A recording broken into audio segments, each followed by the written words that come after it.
ساری میڈیا کو ایسے چوراہے پہ لا کے باندھ کے مارا ہے کہ جو میڈیا نام تک لکھنے نہیں دے رہی تھی اس ساری دنیا کی میڈیا کو پورا خطبہ دکھانا پڑا، پوری نماز دکھانی پڑی، پوری اقامت دکھانی پڑی، پوری اذان دکھانی پڑی، اور یہ عزت بھی بسات کو حاصل ہوئی کہ اذان بھی وہ دکھائی جس اذان میں اشہد ان علی ولی اللہ۔ یزید کو صد ہے حسین بیعت کریں، حسین بیعت کریں، حسین بیعت کریں، اس کا مطلب پتہ یزید کو بھی تھا کہ عظمتوں کی منزل میں سارے مسلمان ایک طرف، تنہا حسین ایک طرف۔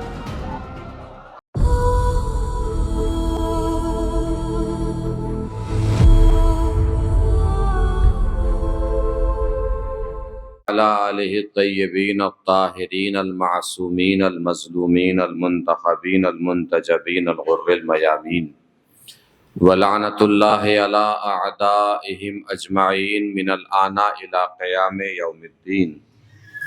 اما بعد فقد قال الامام الحسین علیہ الصلاۃ والسلام انما لا یبایع مثلی مثلہ۔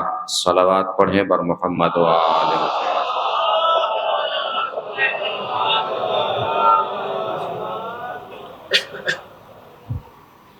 مجلس اعزاز بعنوان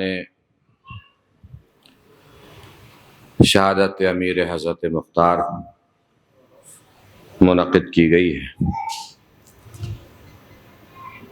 اور اس وقت کے حالات کی تمام مناسبتیں بھی آپ کے سامنے ہیں، تو گزارش اور حکم مجھے یہ ہوا ہے کہ اس وقت کے حالات کے مد نظر بھی کچھ بیان کیا جائے اور آپ کی بارگاہ میں عرض کیا جائے۔ تو ایسی گفتگو جس میں ذکر حضرت امیر مختار بھی ہو جائے اور اس وقت کے حالات کا بیان بھی ہو جائے، اسی گفتگو کو ملحوظ خاطر رکھتے ہوئے ہم نے امام حسین علیہ الصلوۃ والسلام کے اس معرکۃ العرا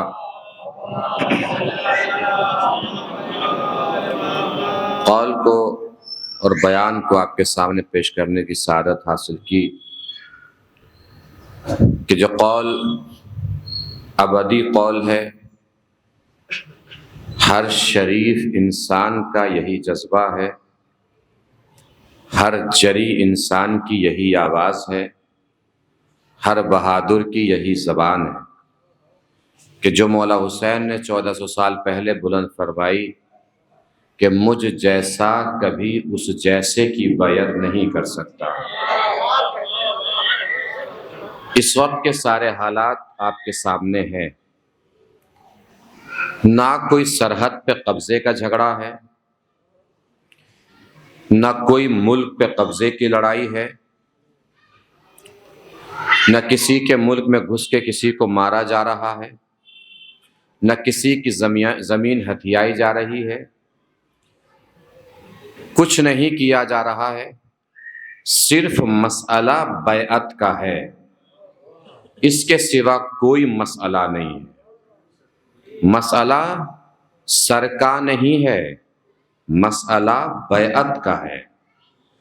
ظالم حکومتیں یہ چاہ رہی ہیں کہ ان کے سر جھک جائیں، جو وابستہ ہیں مکتب کربلا سے، مکتب حسینی سے، مکتب عاشورہ سے، وہ مطمئن کھڑے ہیں کہ سر کٹ تو سکتا ہے، جھک نہیں سکتا۔ سر کٹ تو جائے گا مگر جھکے گا نہیں۔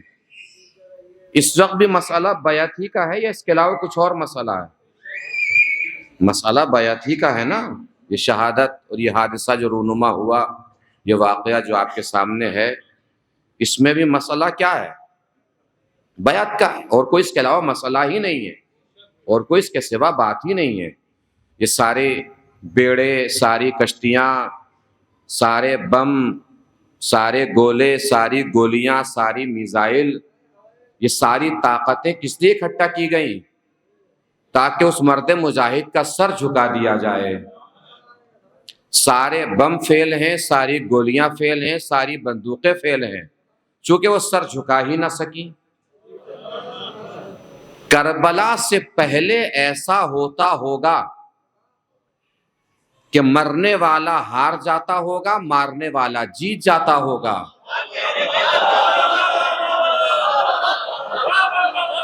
یہ کربلا سے پہلے ایسا ہوتا ہوگا کہ مرنے والا ہارتا ہوگا، مارنے والا جیتتا ہوگا۔ لیکن کربلا کے بعد جیت اور ہار کا قاعدہ بدل گیا۔ کربلا کے بعد ضروری نہیں ہے کہ مارنے والا جیتے، مرنے والا ہارے۔ کربلا کے بعد اب فیصلہ آسان نہیں ہے۔ کبھی کبھی کربلا کے بعد چونکہ کربلا میں طے ہو گیا ہے کہ تماچے مارنے والا ہارا ہے، تماچے کھانے والا جیتا ہے، سر کاٹنے والا ہارا ہے، سر کٹانے والا جیتا ہے۔ اس لیے کہ جو اس نے سر کٹایا ہے، سارا لشکر اس کا سر جھکانے آیا تھا۔ اور ایک جملہ عرض کرتا ہوں آپ کی ذہین سماعتوں کے حوالے، سر جھکانے کی کوشش اسی کی جاتی ہے جس کے سر کی کوئی قیمت ہو۔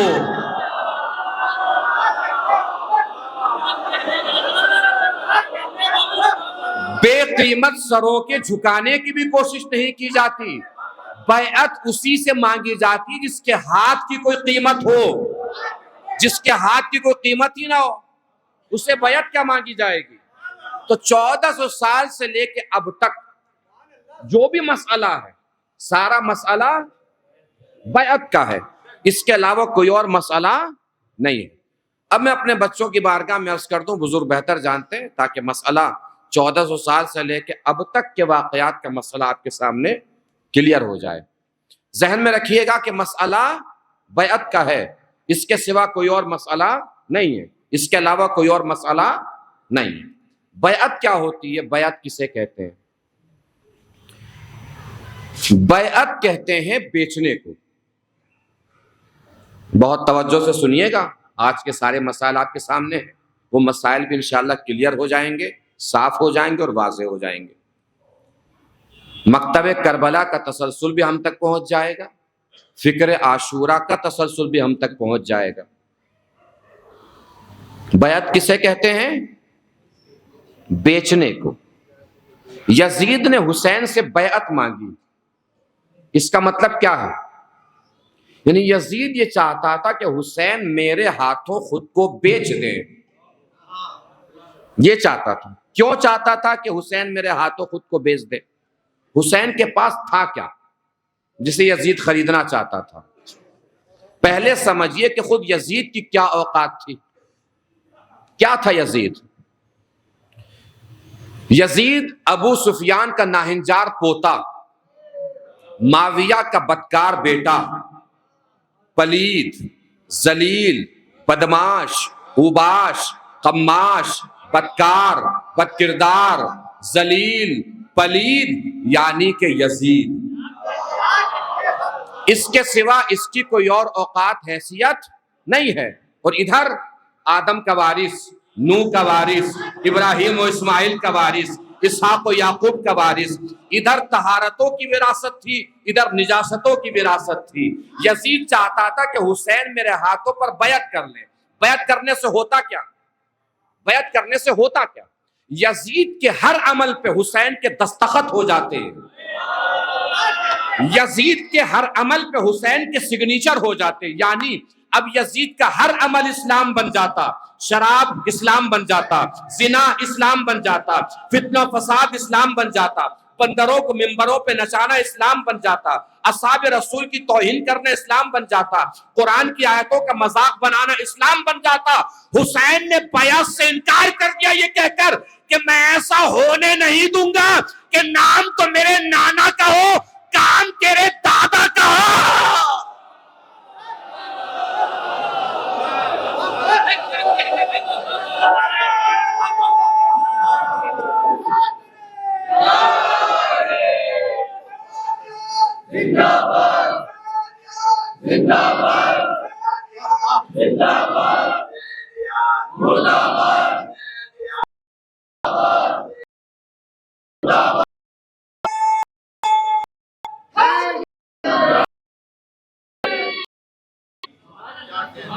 ایسا نہیں ہونے دوں گا کہ بینر تو میرے نانا کا ہو اور کام تیرے دادا کا چلتا رہے. میں ایسا ہونے نہیں دوں گا. حسین نے بیعت سے انکار کر دیا. اب سمجھیں گے میرے جوان بھائی, نوجوان بھائی, بیعت کا مطلب کیا ہے, بیعت کے معنی کیا ہے. بیعت بیچنا. یزید چاہتا تھا کہ حسین میری بیعت کر لیں. بیچنا اور خریدنا ایسا تجربہ ہے جو آپ سب کے پاس ہے. جن کے پاس اپنا کوئی کام ہے, اپنا کوئی مشغلہ ہے, اپنی کوئی مصروفیت ہے, کچھ بیچتے ہیں تو ان کے پاس بیچنے کا تجربہ ہے, اور جن کے پاس بیچنے کا تجربہ نہیں ان کے پاس کم سے کم خریدنے کا تو تجربہ ہے ہی. خریدنا تو سبھی جانتے ہیں. آپ مارکیٹ میں پہنچے, بازار میں پہنچے, کسی دکان پہ گئے, وہاں سے آپ کو مثال کے طور پہ کپڑا خریدنا ہے. دکاندار آپ سے کہے کہ میں تجھے نہیں بیچوں گا, آپ پہ کوئی فرق پڑ جائے گا؟ کیوں نہیں پڑے گا؟ کیوں نہیں پڑے گا؟ اس لیے کہ بازار میں 100 دکانیں اور ہیں. اپنا مال اپنے پاس رکھ, ہم اگلی دکان سے خرید لیں گے, اس سے اگلی دکان سے خرید لیں گے, اس سے اگلی دکان سے خرید لیں گے. لیکن اگر خریدنے والا اڑ جائے کہ میں تو یہیں سے خریدوں گا, اس کا مطلب کیا ہے؟ بھائی یزید کے حامی اور وکیل یزید کی تعریف میں یہ بتاتے ہیں کہ پوری امت مسلمہ نے یزید کی بیعت کر لی تھی. سوال تو پھر بھی وہی ہے, جب سب نے بیعت کر لی تھی تو اسے ضد کیوں تھی کہ حسین بھی بیعت کریں؟ بھائی اگر کوئی پارٹی 300 پارلیمنٹری سیٹ جیت گئی ہو, ایک میرٹھ کی سیٹ ہار بھی جائے تو اس پہ کوئی فرق پڑے گا؟ حکومت تو پھر بھی بن جائے گی. جب سب نے بیعت کر لی تو حاکم تو وہ ہے ہی. اگر حسین بیعت نہ بھی کرے تو کوئی فرق پڑ رہا تھا, لیکن اسے ضد کیوں تھی کہ حسین بیعت کرے؟ آپ گئے مال خریدنے بازار میں, دکاندار نے آپ سے منع کر دیا کہ میں تجھے نہیں بیچوں گا, آپ پہ کوئی فرق پڑے گا؟ نہیں پڑے گا. کیوں نہیں پڑے گا؟ اگلی دکان سے خرید لیجئے گا. لیکن اگر آپ ضد پہ اڑ جائیں میں تو یہیں سے خریدوں گا, اس کا مطلب کیا ہوا؟ اس کا مطلب یہ کہ آپ جانتے ہیں جو مال پورے بازار میں کسی دکان پہ نہیں ملے گا وہ اس دکان پہ ملے گا. ساری امت مسلمہ نے یزید کی بیعت کر لی, پھر بھی یزید کو ضد ہے حسین بیعت کرے, حسین بیعت کرے, حسین بیعت کرے. اس کا مطلب پتہ یزید کو بھی تھا کہ عظمتوں کی منزل میں سارے مسلمان ایک طرف, تنہا حسین ایک طرف. 1400 سال کے بعد بھی حالات بدلے نہیں ہیں, حالات تبدیل نہیں ہوئے ہیں. 56 اسلامی ملک ہیں, سب کے سر جھکے ہوئے, سب کے سینے جھکے ہوئے, سب جھکے ہوئے, پھر بھی امریکہ اسرائیل کو ضد ہے ایران بیعت کرے, ایران بیعت کرے, ایران بیعت کرے. بھائی جب سب جھک گئے اسے ضد کیوں ہے ایران بیعت کرے؟ اس لیے کہ پتہ امریکہ اسرائیل کو بھی ہے سارے ملکوں کا اسلام اور ہے, ایران کا اسلام اور ہے.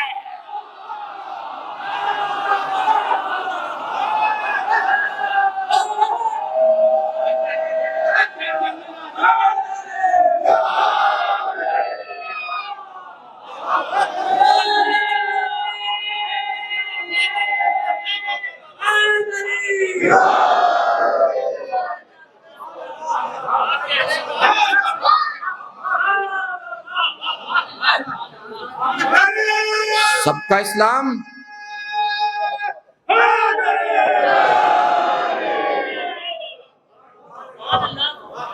اب بیعت کا مقدمہ سمجھیے, بیعت کا مقدمہ سمجھیے. 1400 سال سے بیعت اسی طرح چلی آ رہی ہے آج تک. ذہن میں رکھیے گا کچھ اور مسئلہ ہے ہی نہیں, مسئلہ صرف بیعت کا ہے اور کوئی مسئلہ نہیں ہے. کیا ہے بیعت کا مقدمہ؟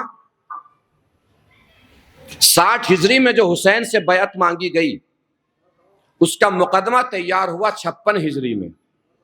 کون سی ہجری میں؟ 56 ہجری. پہلے آپ 56 ہجری کا حسین سنیے, پھر میں آپ کو 60 ہجری کا حسین سناتا ہوں. 56 ہجری کے حسین کی جرأت سنیے, 56 ہجری کے حسین کا انکار سنیے, 56 ہجری کے حسین کی شجاعت سنیے. کیسے مقدمہ تیار ہوا بیعت کا؟ کس طرح تیار ہوا مقدمہ بیعت کا؟ کوفے کا ایک گورنر ہوا کرتا تھا جس کا نام مغیرہ تھا. کیا نام تھا؟ مغیرہ.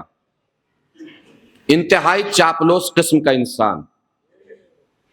یزید کو اس نے چڑھا لیا کہ آپ کے ابا حضور آپ کے بارے میں کچھ اچھا نہیں سوچ رہے ہیں. کیا سوچنا چاہیے؟ کہہ رہے اگر وہ دنیا سے رخصت ہو گئے تو دنیا میں فتنے برپا ہوں گے. ان فتنوں کی روک تھام کے لیے کوشش تو کرنی چاہیے. کیا کوشش؟ کہ اپنے سامنے آپ کی خلافت کا اعلان کر دینا چاہیے. چاپلوسی دیکھ رہے ہیں؟ چاپلوس لوگوں سے ہمیشہ بچ کے رہنا چاہیے. یہ انسان کو وہ بنا دیتے ہیں جو وہ ہوتا بھی نہیں ہے. بس مجلس پڑھ کے چلوں میں اور اس ٹائپ کے 4-5 لوگ مل جائیں. کیا مجلس پڑھی آپ نے؟ ایک جملہ اور بڑھا دیں، ایسی تو آج تک سنی ہی نہیں تھی. آتے وقت شک میں تھا کہ خطیب ہوں کہ نہیں ہوں، جاتے جاتے خطیب بن جاؤں گا. 2-4 شعر پڑھ کے کوئی اترے، بس ہاتھ ملا کہ یہ کہنا کیا شعر پڑھے. گھر جاتے جاتے شاعر بن جائے گا. لوگ بنانا چاہیں تو بے پڑھے لکھے کو ڈاکٹر بنا دیتے ہیں. لوگ بنانا چاہیں تو کسی کو شاعر بنا دیتے ہیں. لوگ بنانا چاہیں تو کسی کو خطیب بنا دیتے ہیں. لوگ بنانا چاہیں تو کسی کو ذاکر بنا دیتے ہیں. ہم نے تو لوگوں کو خلیفہ تک بناتے دیکھا ہے. بنانا چاہیں، اور کمال کی بات یہ ہے کہ بنانے سے انسان بن بھی جاتا ہے. اگر آپ بنانا چاہیں نا تو کسی کو خطیب بنا دیں، کسی کو ذاکر بنا دیں، کسی کو شاعر بنا دیں، کسی کو خلیفہ بنا دیں. تاریخ انسانیت کا اکیلا انسان تھا علی، جسے لوگوں نے خدا بھی بنانا چاہا، علی خدا بھی نہ بنا.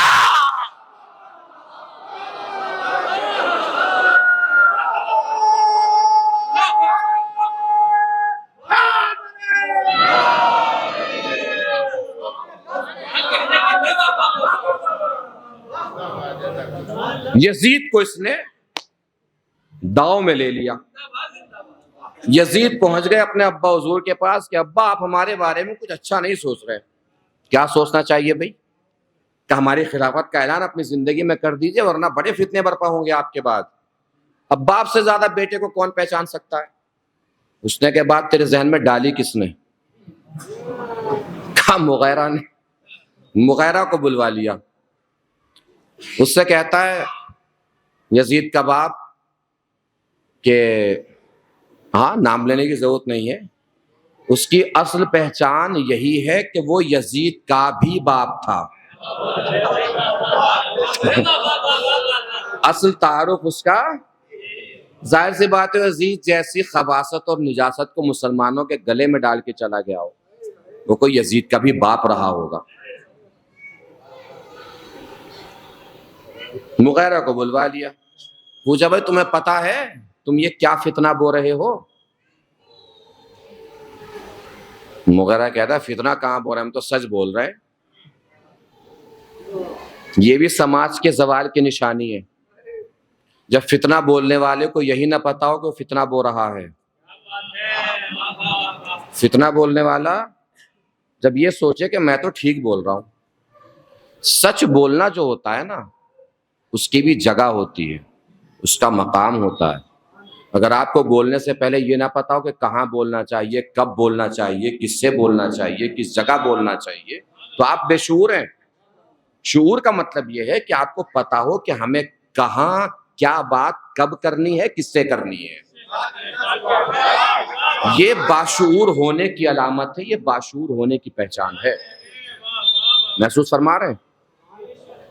باپ کا دل تھا پسیج گیا. پوچھ لیا کہ ایسا ہو سکتا ہے؟ کہ کیوں نہیں ہو سکتا؟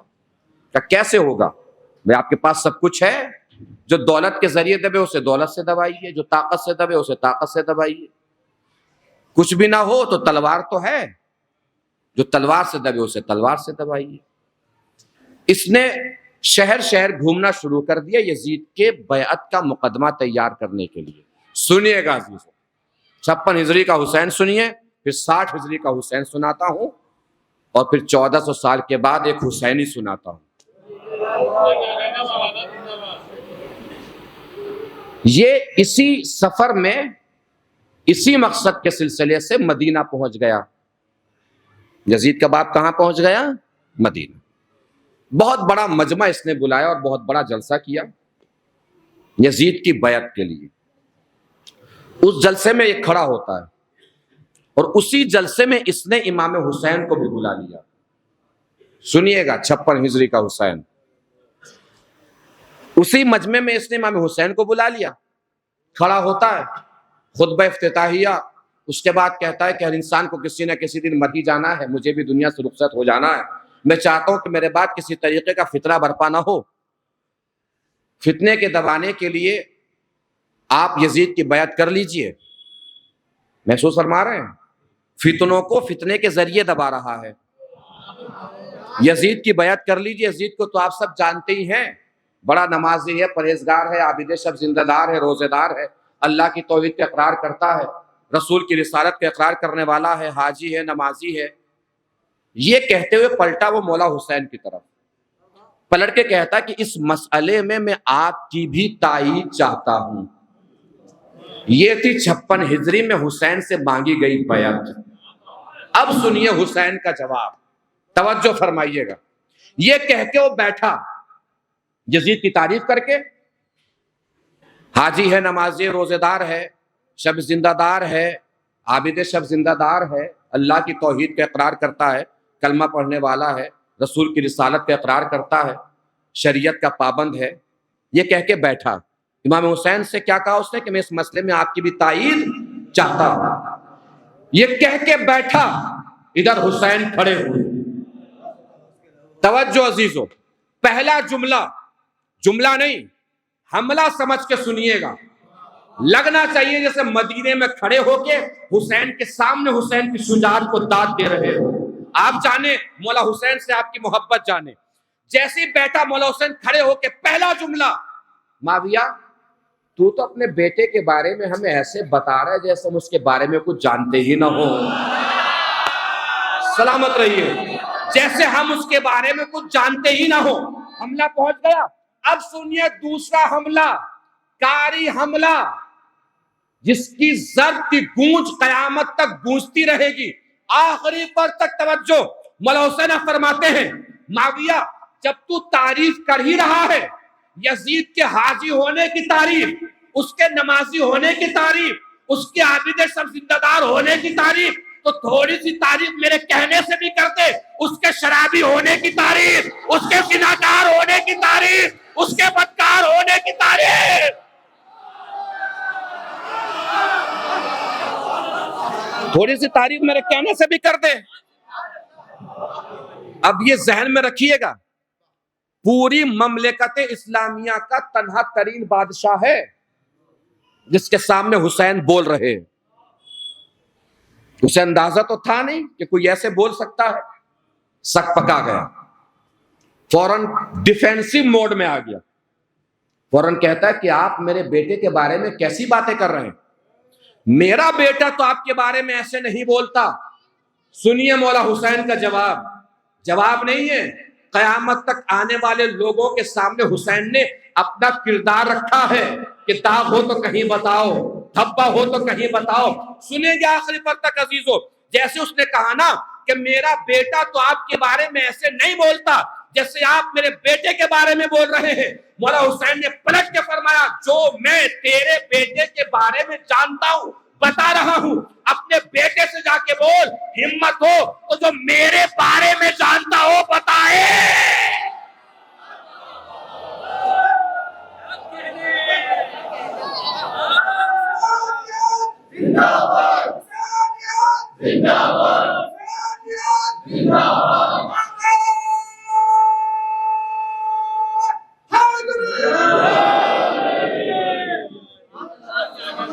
تو جانتا ہو بتائے میرے بارے میں.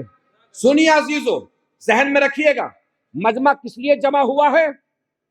یزید کی خلافت کے اعلان کے لیے.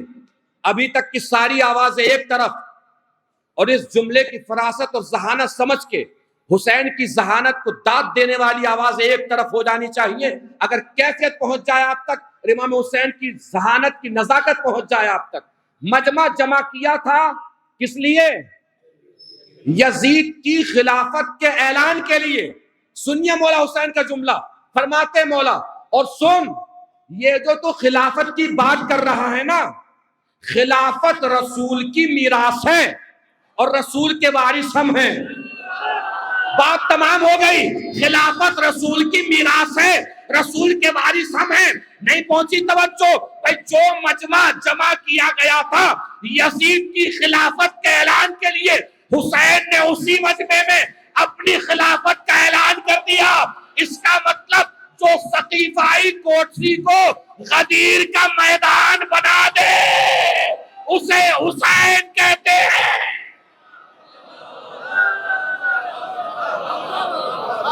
سقیفائی کوٹھی کو غدیر کا میدان بنا دے.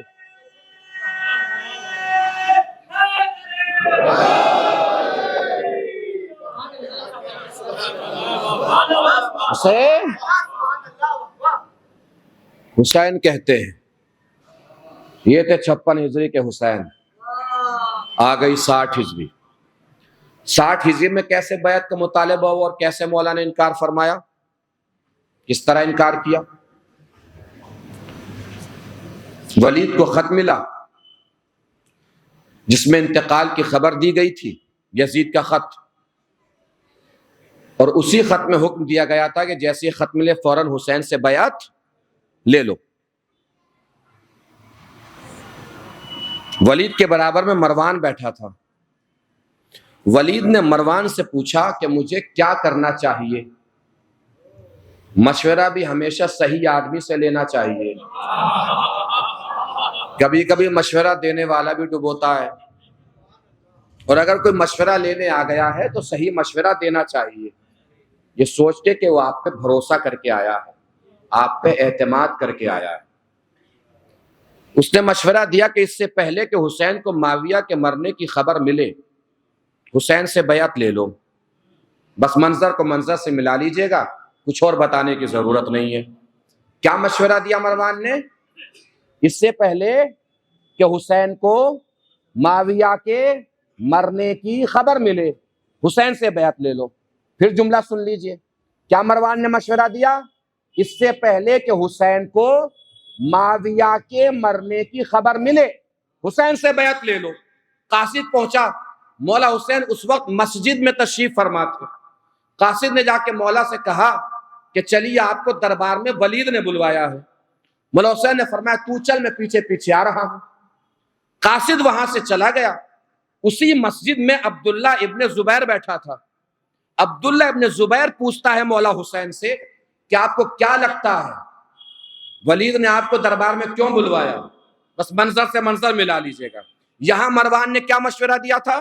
اس سے پہلے کہ حسین کو معاویہ کے مرنے کی خبر ملے، حسین سے بیعت لے لو. ادھر عبداللہ ابن زبیر نے پوچھا کہ آپ کو دربار میں کیوں بلوایا گیا، آپ کو کیا لگتا ہے؟ مولا فرماتے اس لیے بلوایا ہے کہ معاویہ مر گیا ہے. سلامت رہیے. اس لیے بلوایا ہے کہ معاویہ مر گیا ہے. وہ پوچھتا کہ آپ کو کیسے پتا چلا کہ معاویہ مر گیا ہے؟ مولا فرماتے رات میں نے خواب میں دیکھا تھا کہ اس کا محل آگ میں جل رہا تھا. رات میں نے خواب میں دیکھا تھا کہ اس کا محل آگ میں جل رہا تھا. میں پوچھوں گا مولا ابھی نہ پل صراط ہے، نہ محشر ہے، نہ دوزخ ہے، نہ جہنم ہے، یہ آگ میں کیوں جل رہا ہے؟ مولا صاحب پلٹ کے فرمائے یہ دشمن اہل بیت کی سزا ہے. ادھر مرتا ہے، ادھر جلتا ہے. ادھر مرتا ہے، ادھر جلتا ہے. مولا گھر پہنچے، اپنے قبیلے اور خاندان کے افراد کو جمع کیا، ساتھ لیا، دربار کی طرف چلے. خاندان کے سبھی افراد سے مولا نے فرما دیا کہ کوئی بھی میری آواز بلند ہونے سے پہلے دربار میں داخل نہیں ہوگا. مولا حسین تنہا اکیلے دربار پہنچے. ولید نے انتقال کی خبر دی. اس کے بعد بلانے کا مقصد بتایا کہ یزید کا حکم ہے، آپ کو یزید کی بیعت کرنی ہے. مولا حسین نے فرمایا رات کے اندھیرے کی بیعت نہ تجھے کوئی فائدہ دے گی نہ یزید کو. دن کا اجالا ہونے دے، پھر دیکھیں گے بیعت پر حق کس کا ہے. یہ کہہ کے مولا پلٹے.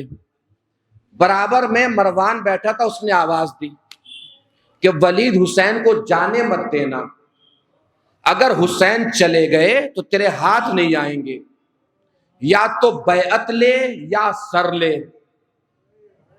حسین پلٹے. علی کی جرأت آنکھوں سے ہوتی ہوئی حسین کی انگلی میں اتری، انگلی کا اشارہ کیا، یبن الزرقا، او نیلی آنکھوں والی عورت کے بیٹے، او نیلی آنکھوں والی عورت کے بیٹے. توجہ نہیں فرمائی. مروان کی ماں عرب میں نیلی آنکھوں والی عورت کے نام سے بدکار مشہور تھی. اب اس سے زیادہ اس کا ترجمہ میں منبر سے نہیں کر سکتا. باقی آپ جانے، آپ کا ذہن سمجھے، آپ کا تصور پہنچے. لیکن آپ کمال دیکھیے مولا حسین کا. مولا حسین نے نہ مروان کے باپ کے نام سے اسے پکارا، نہ مروان کے نام سے اسے آواز، اور قیامت تک کے لیے فیصلہ لکھ دیا کہ حسین کے خلاف بولنے والا کچھ بھی ہو سکتا ہے، حلال سادہ نہیں ہو سکتا.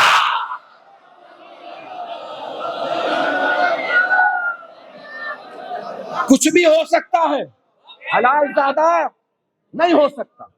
فیصلہ ہو گیا، مولا حسین کو مدینہ چھوڑنا ہے. میں اپنی منزل تک آ گیا. مولا حسین کو مدینہ چھوڑنا. قافلہ جو سجا ہے مولا حسین کا، اس قافلے میں 200 اونٹ تھے. کتنے اونٹ تھے؟ 200 اونٹ. 200 اونٹ میں کیوں بیان کر رہا ہوں؟ 200 اونٹ یہاں آ جائیں، سوچ کے دیکھیے. 200 اونٹ آپ یہاں گلی میں لا کے کھڑے کیجئے. 200 اونٹ، سارے علاقے کو پتا چل جائے گا کہ یہاں 200 اونٹ آئے ہیں. پتا چلے گا کہ نہیں پتا چلے گا؟ اس کا مطلب حسین چھپ کے مدینے سے نہیں نکلے. سب کو پتا تھا کہ حسین جا رہے ہیں مدینے سے. اس کا مطلب یہ اشتباہ ذہن سے نکال دیجئے کہ حسین نے ڈر کے مدینہ چھوڑا. حسین نے ڈر کے مدینہ نہیں چھوڑا. علی کا لہو ہے حسین. ڈر اور خوف کا سایہ دور دور تک نہیں ہے. اور میں ایک بات بتاؤں، اگر مصلحت الہی شامل حال نہ ہوتی اور دین خدا کو بچانا مقصد نہ ہوتا تو یزید چھوڑیے، یزید کا باپ بھی حسین کو مدینے سے نہیں نکال سکتا تھا. مدینے سے رخصت ہوئے مولا. آپ کے ساتھ ایک رہبر تھا. اس وقت رہبر ہوا کرتے تھے راستہ دکھانے والے. اچھا، کوئی یہ سوچ سکتا ہے کہ حسین کو رہبر کی کیا ضرورت ہے؟ آپ تو امام ہیں، آپ کو رہبر کی کیا ضرورت؟ محسوس کیجئے گا یہ نکتہ. حسین کو رہبر کی ضرورت نہیں ہے، مگر رہبر کو کام کی ضرورت ہے. بھئی اس کا تو کام ہی راستہ دکھانا ہے. حسین کو رہبر کی ضرورت نہیں تھی، مگر رہبر کو کام کی ضرورت تھی. شب ہجرت بھی جب مولا علی چلے ہیں مکے سے مدینہ کی طرف، تب بھی آپ کے ساتھ رہبر تھا. تو امام کو رہبر کی ضرورت نہیں ہے، مگر رہبر کو کام کی ضرورت ہے. رہبر نے مولا حسین سے کہا حالات کو دیکھتے ہوئے کہ میں آپ کو مخفی راستے سے لے کے چلوں گا، چھپے ہوئے راستوں سے.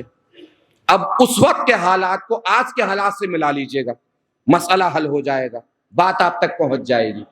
کیا کہا؟ مخفی راستوں سے آپ کو لے کے چلوں گا. جانتا تھا وہ ڈر اور خوف کا عالم ہے. مولا حسین نے فرمایا نہیں، ہم چھپے ہوئے راستوں سے نہیں جائیں گے، ہم عام راستے سے جائیں گے. ظاہر سی بات ہے، جو دوسروں کا راستہ بدلنے جا رہا ہو وہ اپنا راستہ کیسے بدل سکتا ہے؟ یعنی مکتب حسینی کی فکر کا ہمیں اندازہ ہوا کہ حسینی لوگ کہیں چھپ کے نہیں رہتے. حسینی لوگ کبھی چھپ کے نہیں رہتے. کہا گیا تھا کہ بنکر میں چلے جائیے، کہا گیا تھا جگہ بدل لیجئے، آپ نشانے پر ہیں. تو کیا جواب دیا؟ اگر 9 کروڑ لوگوں کو بنکر میں چھپا سکو تو میں بھی بنکر میں چلا جاؤں، ورنہ اپنے لوگوں کو چھوڑ کے میں بنکر میں نہیں جاؤں گا۔ اب میرے عزیزوں، کوئی چوراہے پہ روک کے اگر آپ کو کہے نا کہ آپ کا لیڈر مارا گیا، آپ کا رہبر شہید ہو گیا، آنکھوں میں آنکھیں ڈال کے کہیے گا مرتے وقت تو کسی بنکر میں نہیں تھا،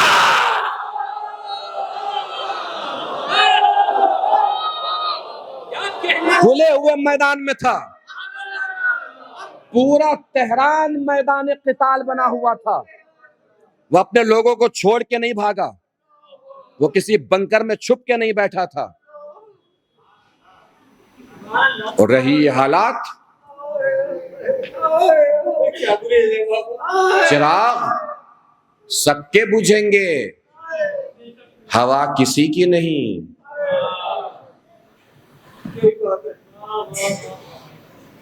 ذہن سے نکال دیجئے، یہ عاشورائی چراغ ہے، کربلائی چراغ ہے۔ کربلائی چراغ کا تعارف جانتے ہیں آپ؟ کربلائی چراغ کی پہچان کیا ہے؟ دنیا کا ہر چراغ بجھتا ہے تو اندھیرا پھیلتا ہے، کربلا میں چراغ بجھتا ہے تو 72 سورج روشن ہو جاتے ہیں۔ یہاں چراغ بجھ کے اندھیرا نہیں پھیلتا، یہاں چراغ بجھے گا تو روشنی اور زیادہ پھیلے گی۔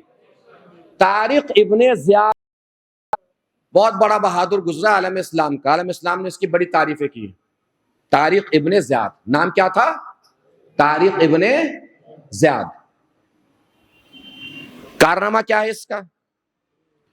فرانس کے راستے مسلمان یورپ میں داخل ہوئے ہیں۔ 1703 یا 30 عیسوی میں پہلی بار مسلمانوں کے قدم یورپ میں فرانس کے راستے پڑے ہیں۔ سمندر کے راستے سے آیا تھا اور اس کا کمانڈر، اس فوج کا کمانڈر طارق ابن زیاد تھا۔ 6000 کا لشکر تھا طارق ابن زیاد کے ساتھ۔ کتنے ہزار کا؟ 6000 کا لشکر۔ کیوں لکھا اس کو بہادر، جری، عقل مند، باشعور، بابصیرت تاریخ اسلام نے؟ اس لیے کہ اس نے 6000 کے لشکر کو میدان سے بھاگنے نہیں دیا اور 1,00,000 کے لشکر سے لڑا دیا اور جتا دیا۔ اسے تاریخ نے لکھا کہ بہت بہادر تھا، صاحب فراست تھا، صاحب شعور تھا، صاحب بصیرت تھا۔ کیوں؟ اس لیے کہ اس نے 6000 کے لشکر کو میدان سے بھاگنے نہیں دیا۔ کیا کیا تھا اس نے؟ سمندر کے راستے سے اترتے ہی اس نے ساری کشتیاں جلوا دی۔ کیا جلوا دی؟ کشتیاں جلوا دی۔ اب کشتیاں جل چکی ہیں، بھاگنے کا راستہ نہیں ہے، 2 ہی راستے ہیں، مرنا ہے یا مارنا ہے۔ 6000 لوگ 1,00,000 کے لشکر سے ٹکرا گئے اور جیت گئے، میدان سے نہیں بھاگے۔ کیوں نہیں بھاگے؟ کشتیاں جل گئیں، کشتیاں جل گئیں، کشتیاں جل گئیں۔ آپ جانے، آپ کی ذہانت جانے، آپ کی بصیرت جانے۔ میں تو جملہ پڑھ کے چپ ہو جاؤں گا، اس کے بعد دیکھوں گا کون کتنی بلندی پہ جا کے حسین کی بصیرت کو سلام کرتا ہے۔ کشتیاں جلوا دی، لشکر روک لیا، کشتیاں جلوا دی، لشکر روک لیا، بہادر بن گیا۔ کشتیاں جلوا دی، لشکر روک لیا، بہادر بن گیا۔ دنیا کو جا کے بتائیے، کشتیاں جلا کے لشکر روکنا اور ہے، چراغ بجھا کے لشکر روکنا اور ہے۔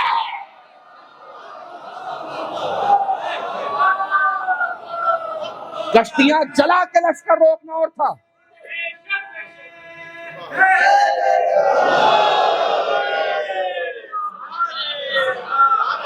کشتیاں جلا کے لشکر روکنا اور تھا، چراغ بجھا کے لشکر روکنا اور تھا۔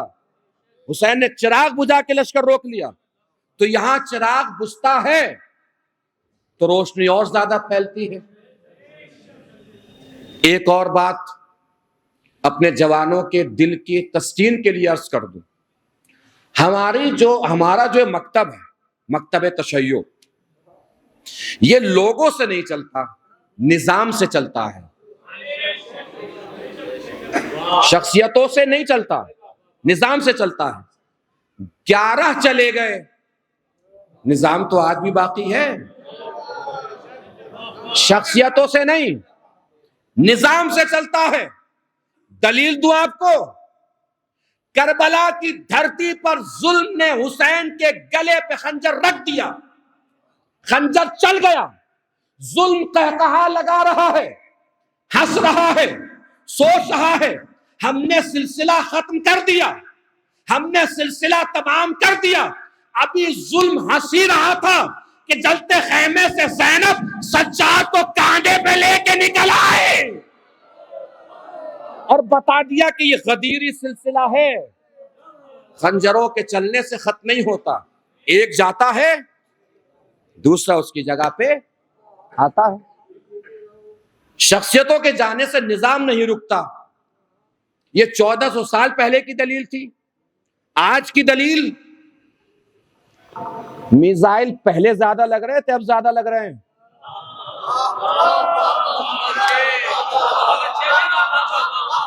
پہلے زیادہ لگ رہے تھے، اب تابڑ توڑ حملے اب زیادہ ہو رہے ہیں۔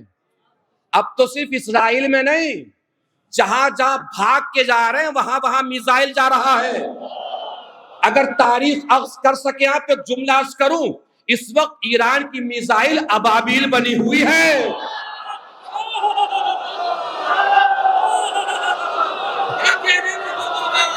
ڈھونڈ ڈھونڈ کے مار رہی ہے، ڈھونڈ ڈھونڈ کے۔ بیس پہ چھپو گے وہاں ماریں گے، ہوٹل میں چھپو گے وہاں ماریں گے۔ ابابیل بنی ہوئی ہے اس وقت۔ یہ میزائل کا ابابیل بننا دلیل اس بات کی ہے کہ نظام اب بھی چل رہا ہے، نظام چل رہا ہے۔ امریکن ایک فوجی ہے جو اب رپورٹر بن گیا ہے، مسٹر اسکاٹ نام ہے اس کا۔ اس نے انٹرویو دیا ہے، اس انٹرویو میں اس نے کہا ہے کہ ٹرمپ بے وقوف ہے، اسے حملہ کرنے سے پہلے ان کے مکتب کو پڑھنا چاہیے تھا، جسے مکتب عاشورہ کہتے ہیں۔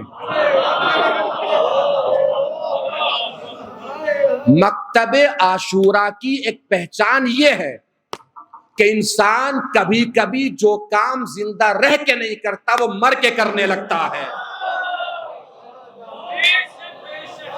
جو کام زندگی میں نہیں کر پاتا وہ اس کی شہادت کے بعد ہو جاتا ہے۔ کبھی کبھی شہادت ضروری ہو جاتی ہے۔ جب چلا ہے مدینے سے قافلہ کربلا کی طرف تو بہت سے ہماری عام زبان میں کہنا دھنا سیٹھ ایسے تھے راستے میں ملنے والے، جو حسین سے کہہ رہے تھے کہ ہمارے پاس 1000 اونٹ ہیں آپ لے جائیے، 500 گھوڑے ہیں آپ لے جائیے، 2000 تلواریں ہیں آپ لے جائیے، آپ کے کام آئیں گی۔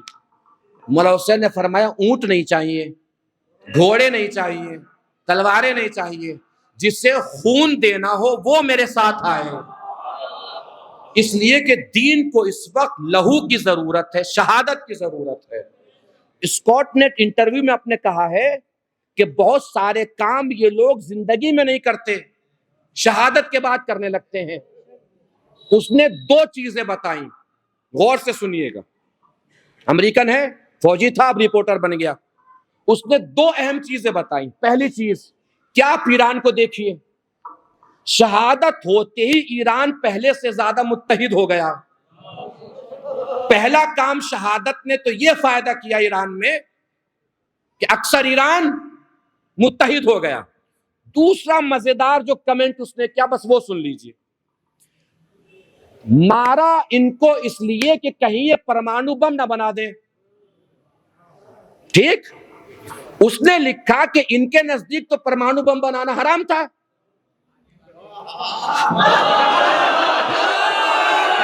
بات پوری ہو گئی، آپ کی ذہانت کو سلام۔ ان کے نزدیک تو پرمانو بم حرام تھا، بیوقوف ہے، جو اگلی قیادت آ رہی ہے اس کے نزدیک حرام نہیں ہے۔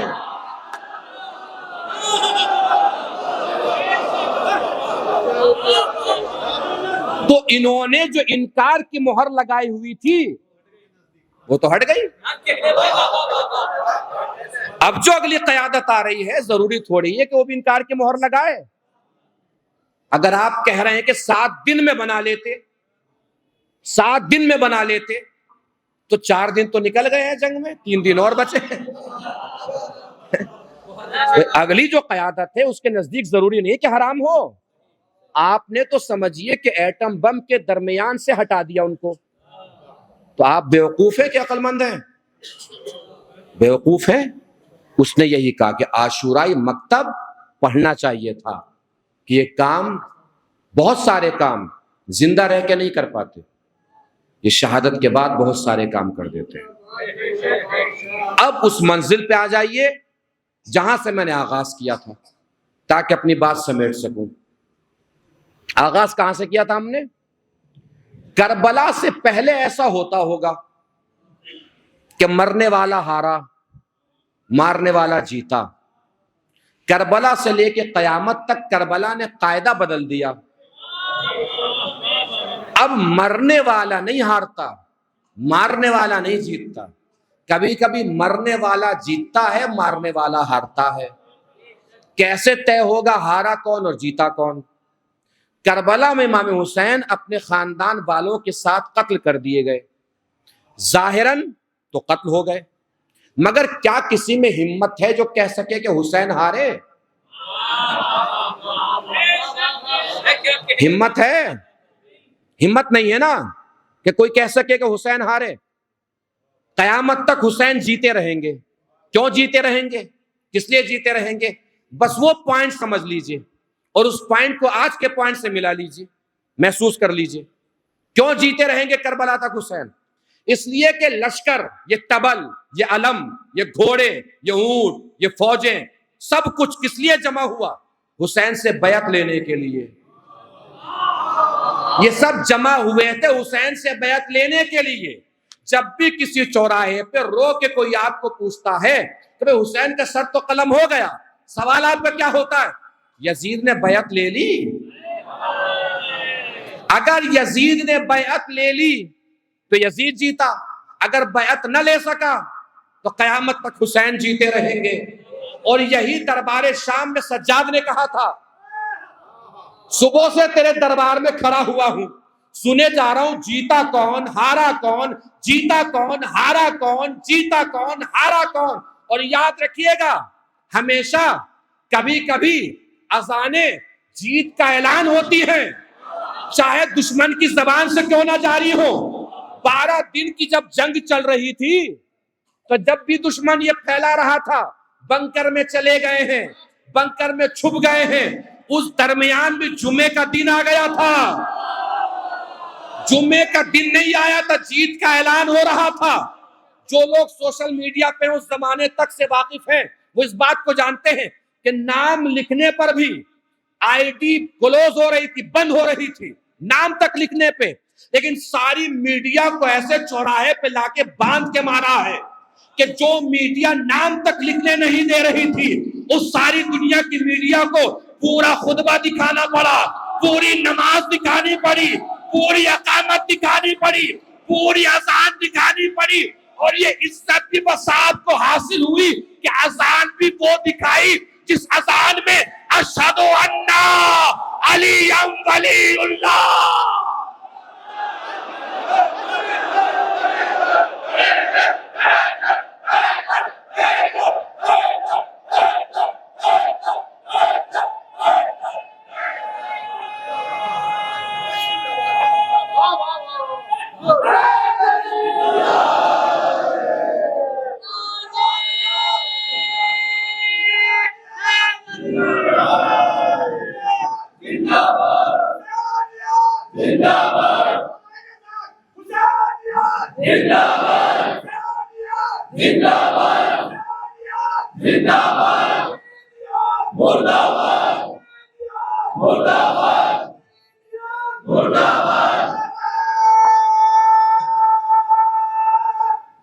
اللہ تک جیسے اذان پہنچے وہاں سجاد نے روک کے کہا یزید کی طرف پلٹ کے، یزید صبح سے تیرے دربار میں کھڑا ہوں، سنے جا رہا ہوں جیتا کون ہارا کون، جیتا کون ہارا کون، جیتا کون ہارا کون نہ فیصلہ کیے دیتا ہوں۔ اگر یہ محمد تیرے نانا کا نام تو تو جیتا، حسین کے نانا کا نام ہے تو میرا بابا حسین جیتا۔ تو جیت اور ہار کا فیصلہ کیسے ہوتا ہے؟ اب مرنے مارنے سے نہیں، مقصد میں جو کامیاب ہے وہ جیتا، مقصد میں جو ناکام ہے وہ ہارا۔ میرے جوانوں، دنیا کے کسی چوک چوراہے پر کوئی آپ سے پکڑ کے پوچھے آپ کا لیڈر تو مارا گیا، پلٹ کے پوچھ لیجئے کہ بیعت لے پائے؟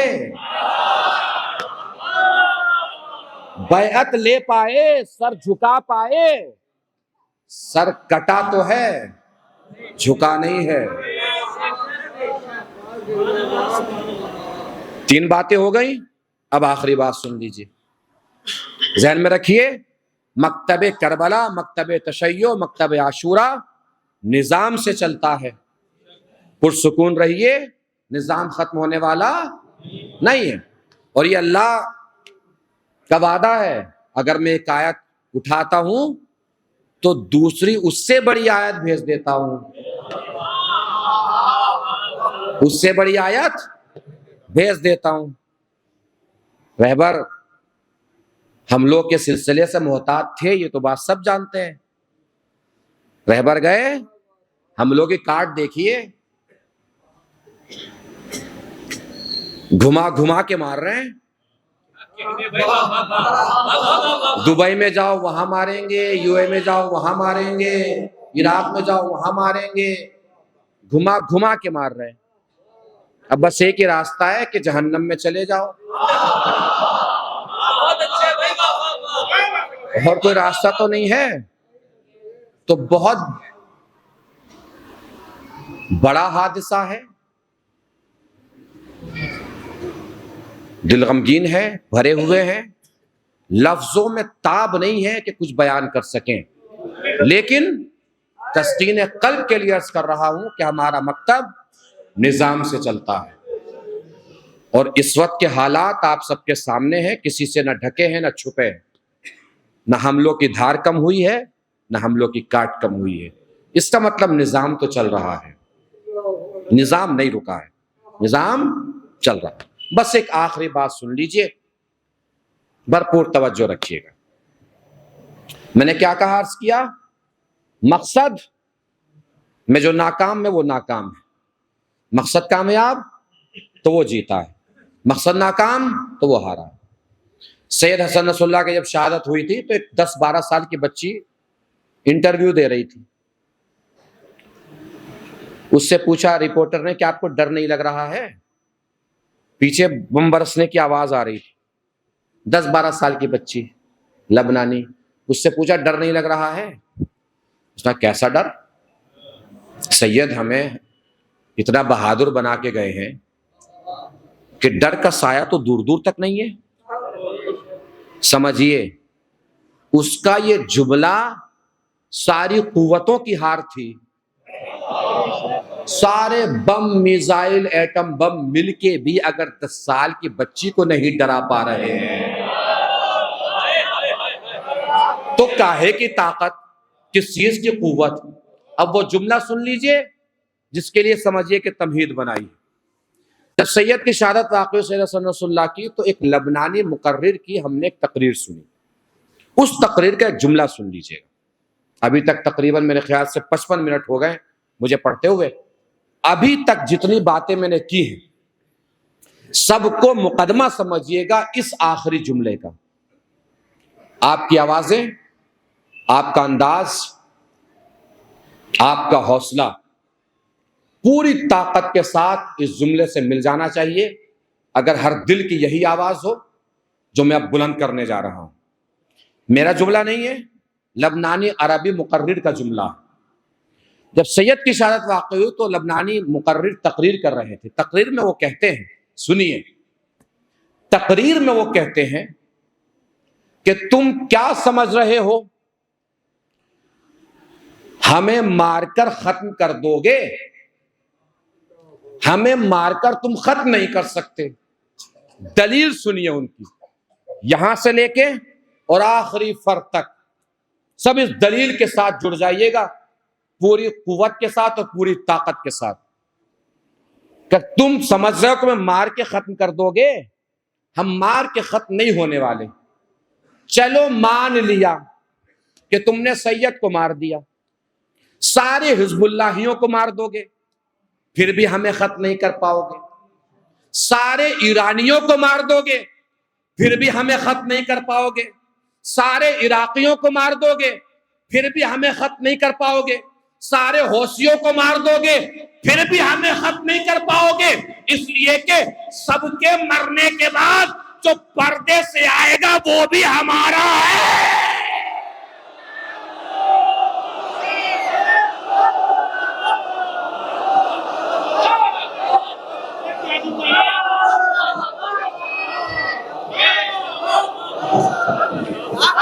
سب مر جائیں،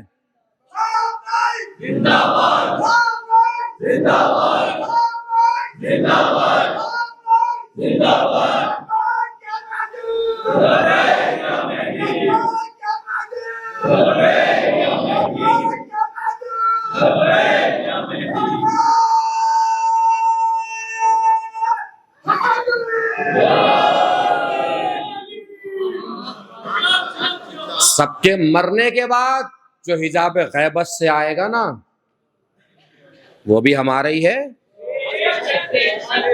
تو کہاں مار کے ختم کر پاؤ گے ہمیں؟ کیسے مار کے ختم کر پاؤ گے؟ اب رہی شہادت کی بات، تو شہادت تو ہماری میراث ہے، شہادت تو ہمارا ورثہ ہے، مقصد زندگی ہی شہادت ہے۔ مرنا تو ہے ہی انسان کو، یہ نہیں مریے گا؟ مرنا تو ہے ہی، بستر پہ مریے گا، ہاسپٹل میں مریے گا، گھر میں مریے گا، مرنا تو ہے ہی۔ تو سب سے اچھی موت کیا ہے؟ شہادت کی موت۔ اس سے خوبصورت تو کوئی موت نہیں ہے۔ سنتے رہتے ہیں نا، زندگی جیو علی کی طرح، مرو کردار دیکھ لیجئے، زندگی جیا تھا علی کی طرح، مرا ہے حسین کی طرح۔ شہادت میراث اور ورثہ، اور یہ کوئی انٹیلیجنس کا کام وام نہیں تھا جو کہہ رہا تھا امریکن پاگل پریزیڈنٹ کہ ہمارے انٹیلیجنس کو بھاپنے میں وہ ناکام رہے، ان کے پاس کوئی اور چارہ نہیں تھا۔ انٹیلیجنس کو بھاپنے میں ناکام رہتے تو در در بھٹکتے، شہروں چھپ کے جاتے، کہیں جا رہے ہوتے، کہیں چھپ رہے ہوتے، پھر آپ مارتے تو یہ کہہ سکتے تھے شیر اپنے گھر میں بیٹھا تھا۔ وہ تو شہادت کے لیے تیار بیٹھا تھا، اس سے کہا گیا تھا سب چیزیں اب تو اویلیبل ہیں، کچھ بتانے کی ضرورت نہیں ہے۔ کہا گیا تھا کہ آپ چھپ جائیے، آپ راڈار پہ ہیں، آپ نشانے پر ہیں۔ کہا کہ نہیں، کہ میری زمین ہے اور میرا ملک ہے، میں یہاں ڈر کے تھوڑی رہوں گا، چھپ کے تھوڑی رہوں گا۔ تو کسی کا کام نہیں تھا، شہادت کی طلب اور چاہت تھی۔ ہاں، اللہ جو بھی ظالم ہے، جو بھی جن کے بھی اس کام میں جتنی بھی شرکت ہے، چھوٹی یا بڑی، باہر کے منافق یا اندر کے منافق، پروردگار سب کو عبرت کا نشان بنائے۔ اور کیسی شہادت، شجاعتیں، بہادریاں سنتے ہیں، آپ کو یہ اعزاز حاصل ہے کہ آپ نے بہادریاں دیکھی ہیں، اب آپ اگلی نسلوں کو سنائیں گے۔ سنتے ہیں جناب مختار کو مولا علی نے دعا دی تھی، اور مولا علی نے فرمایا تھا کہ میرا بیٹا جب شہید ہوگا تو اس کا انتقام ایک بنی ثقیف قبیلے کا شخص لے گا، جوان لے گا۔ دعا پوری ہوئی۔ جناب مختار کے کمال کے لیے اور عظمت کے لیے یہی کافی ہے کہ امام سجاد تک جب سر پہنچے ہیں تو امام سجاد نے دعا کی ہے۔ سنتے رہتے ہیں نا ہم، دعا کی ہے۔ اس دعا کا جملہ معلوم ہے کیا ہے؟ امام سجاد نے جو دعا فرمائی کہ پروردگار تو نے آج ہمارے دشمنوں سے انتقام لیا۔ عظمت سمجھیے گا بہادری اور شجاعت کی۔ بس یہ ایک جملہ جناب مختار کی عظمت کے لیے کافی ہے، جس پہ اگر آپ غور فرما لیجئے۔ امام سجاد نے کیا فرمایا؟ پروردگار تو نے ہمارے دشمنوں سے انتقام لیا۔ انتقام کس نے لیا تھا؟ جناب مختار نے۔ قرآن کی وہ آیتیں سنتے ہوئے آ رہے ہیں نا بچپن سے، الم یجدک یتیما فآویٰ ووجدک عائلا فاغنیٰ۔ اے میرے حبیب، جب تم یتیم تھے ہم نے تم کو سہارا دیا، جب تم کمزور تھے ہم نے تمہیں دولت سے نوازا۔ مگر سہارا تو ابو طالب نے دیا تھا، دولت تو خدیجہ کی تھی۔ اس کا مطلب خدا نے ابو طالب کے سہارے کو اپنا سہارا کہا، خدیجہ کی دولت کو اپنی دولت کہا۔ اب اس کے آگے کچھ اور کہنے کی ضرورت نہیں ہے۔ انتقام مختار نے لیا، امام سجاد نے فرمایا پروردگار تو نے انتقام لیا۔ یہ جناب مختار کی عظمت کے لیے کافی ہے۔ تو یہ بہادریاں ہم سنتے ہوئے آ رہے ہیں نا۔ ابن زیاد کے دربار میں جب جا کے مختار کھڑے ہوئے تو ابن زیاد نے کہا مختار تم تو کافر ہو گئے۔ مختار مسکرائے، پوچھا آپ مسکرا کیوں رہے ہیں؟ کہ آج میری محنت کامیاب ہوئی کہ اگر علی کے عشق میں کسی پہ کفر کا الزام بھی نہ لگے تو پھر وہ عشق کس کام کا ہے؟ آج لگا کہ میرا عشق کامیاب ہو گیا، آج میں عشق علی میں کامیاب ہو گیا، آج میرے اوپر کفر کا فتویٰ لگ گیا۔ تو اگر کسی کے اوپر کفر کا فتویٰ لگے تو گھبرانے کی ضرورت نہیں ہے۔ یہ عشق اہل بیت کی کامیابی کی دلیل ہے کہ اگر دنیا آپ کو کافر کہے، اور اگر زیادہ ہی کسی سے بحث اور گفتگو ہو جائے تو بس ایک جملہ کہیے گا کہ بھیا ٹھیک ہے ہم کافر ہی ٹھیک ہیں، تم مسلمان ہی ٹھیک ہو۔ ابو سفیان جیسے مسلمان تم، ابو طالب جیسے کافر ہم، بس آؤ مل کے دعا کر لیتے ہیں۔ محشر کے میدان میں جہاں ابو سفیان جائے وہاں آپ چلے جائیے گا، جہاں ابو طالب جائے وہاں ہم چلے جائیں گے۔ تو بہادریاں اور شجاعتیں اور دلیریاں تو سنتے ہوئے آ رہے ہیں۔ یہ بہادری ہم نے اپنی آنکھوں سے دیکھی ہے۔ رخصت ہو گئے دنیا سے، میں نے کیا کہا؟ حسین کی طرح مرے، علی کی طرح جئیں۔ کیسے مرے؟ اکیلے نہیں، سارا گھر بار گیا ہے، بیٹی، نواسی، پوتا۔ خود بنکر میں نہیں جا رہے تھے، بیٹی کو بھیج دیتے، داماد کو بھیج دیتے، نواسی اور پوتے کو بھیج دیتے۔ مگر کربلائی کردار ہے، یہاں اپنوں کو بچانا نہیں ہے۔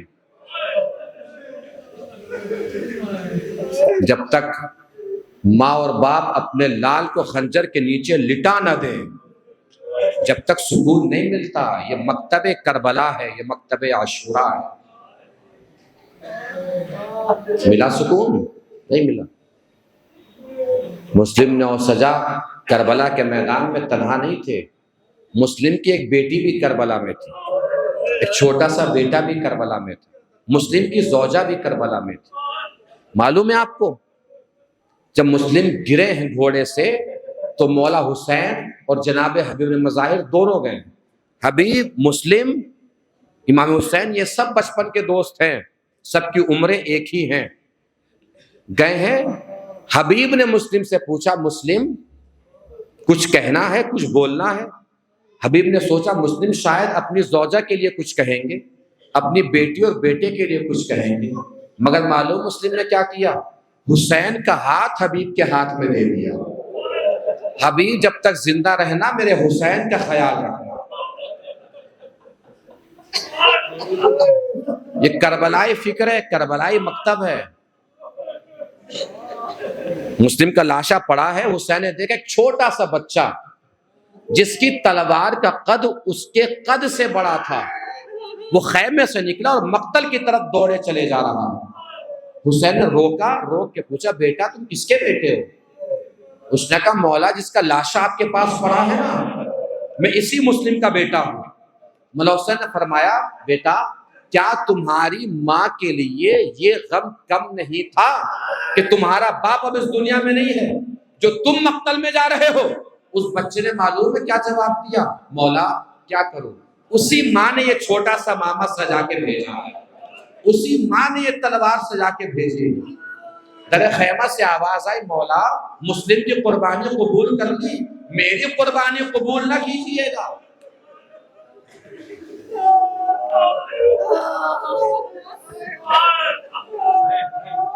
وہ فرد فرید، وہ تنہا لشکر کی طرح کھڑا ہوا تھا۔ سارے اسلامی ممالک جب عیاشی میں ڈوبے ہوئے تھے، وہ اسلام کے لیے لڑ رہا تھا، سب اس کے ساتھی چھوڑ کے چلے گئے تھے، سب کو شہادت نصیب ہو گئی تھی۔ قاسم سلیمانی چلے گئے تھے، سید حسن نصر اللہ چلے گئے تھے، اکیلا رہ گیا تھا نا۔ کربلا یاد نہیں آئی؟ عباس مر گئے، علی اکبر جدا ہوا، ہم سے کسی نے یہ بھی نہ پوچھا کہ کیا ہوا۔ تنہا حسین میدان قتال کی طرف چلے ہیں۔ وقت رخصت زینب ام کلثوم نے خیمے کے اندر حسین کو لیا، کوئی بہن حسین کا گلا چوم کے رو رہی ہے، کوئی بہن حسین کے بازو چوم کے رو رہی ہے۔ اس منظر میں کہیں سکینہ نظر نہیں آ رہی ہے۔ سکینہ کو پتا ہے ابھی تصویر میں بہن بھائی کی محبت ہے، بابا جب بھی جائیں گے خیمے کے در سے ہو کر جائیں گے۔ 4 سال کی بچی در خیمہ پہ آن کھڑی ہوئی، حسین رخصت ہوئے، سکینہ پیچھے پیچھے، حسین گھوڑے پہ سوار، سکینہ ہاتھوں کو جوڑ کے کھڑی ہو گئی کہ بابا جا رہے ہیں؟ ہاں بیٹا جا رہا ہوں۔ کہ تو بابا میرا ایک کام کر دیجئے۔ بتاؤ بیٹا کیا کرنا ہے؟ کہ بابا میرے سر پہ ایسے ہاتھ رکھ دیجئے جیسے یتیموں کے سر پہ ہاتھ رکھا جاتا ہے۔ اس لیے کہ سکینہ کو پتا ہے جب کسی کا باپ مر جاتا ہے تو بچے یتیم ہو جاتے ہیں، جب بچے یتیم ہوتے ہیں تو ان کے سر پہ دست شفقت رکھا جاتا ہے۔ یہی وجہ مسلم کہتا ہے میں نے چھوٹی سی بچی کو دیکھا جس کے دامن میں آگ لگی ہوئی تھی، بچی ایک طرف دوڑے جا رہی تھی، میں نے بچی کو روک کے پوچھا بیٹا تم کس کی بیٹی ہو؟ اس بچی نے پلٹ کے جب سوال کر لیا، اے شیخ اگر میں تجھے بتا دوں کہ کس کی بیٹی ہوں تو تم میرے رخسار پہ تماچے تو نہیں مارے گا؟ کہ میں کیوں تماچے مارنے لگا؟ کہ اللہ جانے میرے بابا کہا کرتے تھے جب کسی کا باپ مر جاتا ہے تو بچے یتیم ہو جاتے ہیں، جب بچے یتیم ہوتے ہیں تو ان کے سر پہ دست شفقت رکھا جاتا ہے۔ اللہ جانے میں کیسی یتیم ہوئی ہوں، جب سے میرا بابا مرا ہے نا، جو بھی مجھے مل رہا ہے میرے رخساروں پہ تماچے مار مار کے مجھے مل رہا ہے۔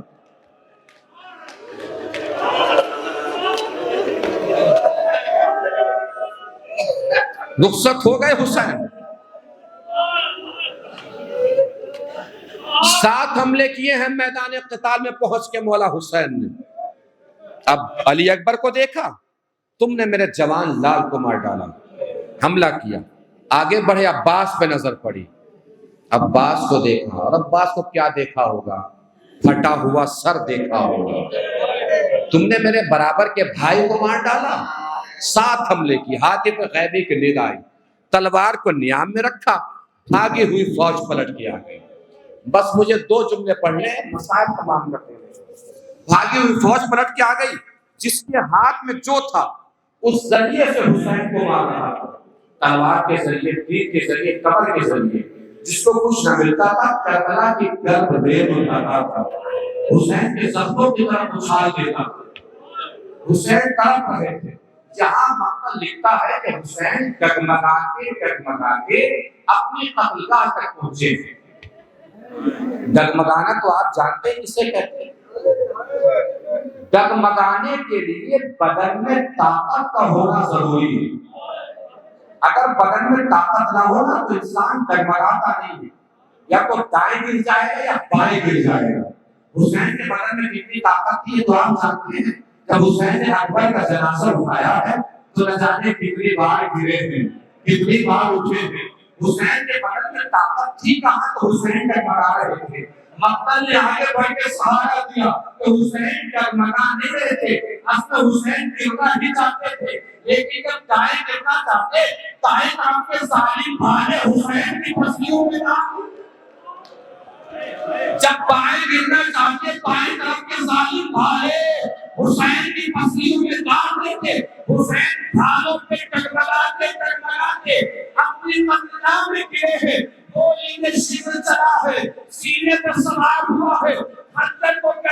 پھیرا ہے، زمین کربلا کو زلزلہ آیا، نگاہ بلند ہوئی، الا قد قتل الحسین بکربلا، الا قد ذبح الحسین بکربلا۔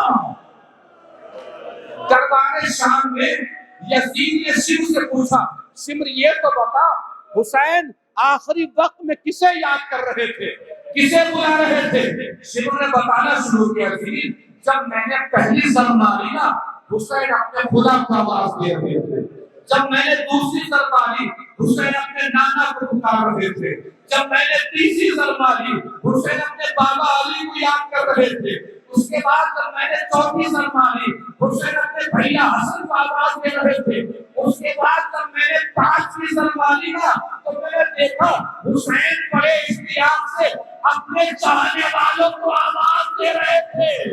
اے یزید، اس کے بعد میں جتنی ضربیں مارتا رہا حسین کے ذہن سے بس ایک آواز آ رہی تھی، اماں یہی ہے نا اماں، اماں دیر نہ کر دیجیے گا اماں، اماں آپ کا حسین آنے والا ہے اماں۔ اس کے بعد شیری کہتا ہے میں نے دیکھا حسین کے پاس لب ہل رہے تھے، کچھ سنائی نہیں دے رہا تھا، میں نے سوچا جلدی سے دیکھوں تو صحیح حسین اب پیچھے یاد کر رہے ہیں، میں نے جلدی سے حسین کا سر قلم کیا، حسین کے لبوں کو کان کے برابر میں لے کر آیا تو میں نے سنا حسین آواز دے رہے تھے، اے بھیا عباس، اے بھیا عباس۔ ہو سکتا ہے نہر قرآن کے کنارے عباس کا لفظ محسوس کر رہا ہو، آقا زندگی میں مہلت نہیں ورنہ کس میں بھی مت ہوتی جو آپ کا سر قلم کرتا ہے۔